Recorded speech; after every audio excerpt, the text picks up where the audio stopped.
I want you to take a deep breath because what we're about to talk about, what we're about to discuss isn't just another headline. It's not just the news of the day. This is a flashing red warning sign for free speech, for democracy, the direction that this country is headed. Are you ready? Okay. So recently, ICE agents arrested Mahmoud Khalil, a Palestinian graduate student at Columbia University. This is not a matter of simply violating university rules. This is a movement, an anti-war movement.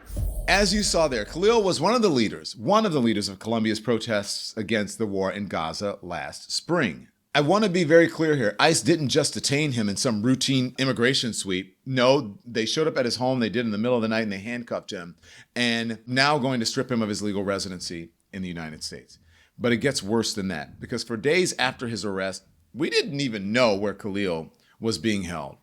You heard that right. For days, the man was missing. And so then the New York Times had reported that Amy Greer, Khalil's lawyer, said she did not know where her client was located. Khalil's wife, an American citizen who's 8 months pregnant, was told he was at a detention center in New Jersey. But when she attempted to visit him, she was informed that he was not there. Now, reportedly, we believe that he is being detained at the Central Louisiana ICE Processing Center that's in Genoa, Louisiana. But it's still not entirely clear. If he is there, why? Why move him so far from home? Is it fair to say Khalil was effectively kidnapped by the U.S. government? And what crime did he commit? Protesting, speaking out, advocating for Palestinian rights on campus? Put however you feel about Israel and Palestine aside. Just do that for a minute. The U.S. government arrested, detained, and intends to kick out of the country a political protester who is a legal permanent resident and who's married to a woman who is, again, 8 months pregnant. That is where we are in Trump's autocratic America. So let's step back and ask a bigger question here. Why Khalil and why now? The Department of Homeland Security is claiming that Khalil has ties to Hamas, but conveniently, they aren't offering any evidence of that whatsoever. None. That should set off alarm bells. Since when did this country start deporting people based on unproven accusations? Again, if it finds out that he is, okay, that's another story. Have you heard something like this before? And think about it. What kind of precedent does that set? Now, if you attend an anti-Trump or an anti-Doge protest in the next few months, could the U.S. government just ship you out of the country? Let's talk about the context here. As I said, Khalil was deeply involved in protests last spring at Columbia, part of a movement pushing the university to divest from companies allegedly profiting from Israel's military actions in Gaza. Those protests, they were loud, they were controversial, and they made a whole lot of people very, very uncomfortable. It looks like a military-grade vehicle that is coming down Amsterdam right now with protesters on each side. So okay, we see an officer approaching a window right now. With guns, it's because... Wow.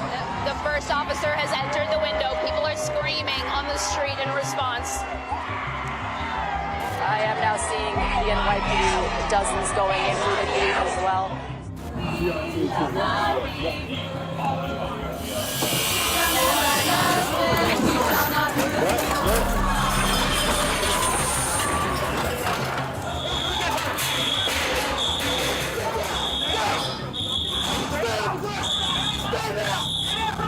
I think it's important not to downplay just how chaotic the Columbia protests were. However, what we're witnessing here is the weaponization of immigration enforcement to silence political opponents. And if you think, but Don, that could never happen in America, wake up. It's happening before your very eyes right now in broad daylight. And if you think this stops with Khalil, think again. I know some of you may have mixed feelings about the Israel-Gaza issue, but I want to ask you something right now. Imagine for a second that Khalil wasn't an anti-Israel activist. Imagine instead he was a student protesting for gun reform or climate change or abortion rights. Imagine if he was arrested by ICE agents under suspicion of being a domestic extremist simply because his views made certain people in power uncomfortable. What would you think then? What would this country, what would the American people think then? The outrage would be 10 times bigger. Now, let me be crystal clear here. You don't have to agree with Khalil's views to see how dangerous this is. You don't have to be anti-Israel to understand that this is an assault on civil liberties. If the government can target one group of activists, they can target anyone. The same mechanisms that are being used to silence Khalil and pro-Palestinian voices today can just as easily be turned on labor organizers tomorrow, or climate activists next week, or racial justice advocates next year. This is how it starts, slowly, quietly, with just one or two people, with just one young man with a foreign-sounding name. But before you know it, the message is clear. Speak out at your own risk. That's the goal. It's not about Mahmoud Khalil. It's about sending a message to every student, every professor, every activist who ever considered raising their voices. It's about instilling fear, making people think twice before protesting, before speaking up, before daring to challenge those in power. And we cannot let that happen. This is not a left or a right issue. This is not a pro-Palestinian or pro-Israel issue. This is not about whether you agree with Khalil or even like him. This is about whether we as a country are okay with the government deciding whose opinions are acceptable and whose opinions get them kidnapped in the middle of the night. Listen to me, my friends. If we let this slide, we are sending a message of our own, that silence is safer, that self-censorship is the only option, that if you want to stay in this country, if you want to avoid trouble, you'd better keep your head down and your mouth shut. And let me tell you something, folks.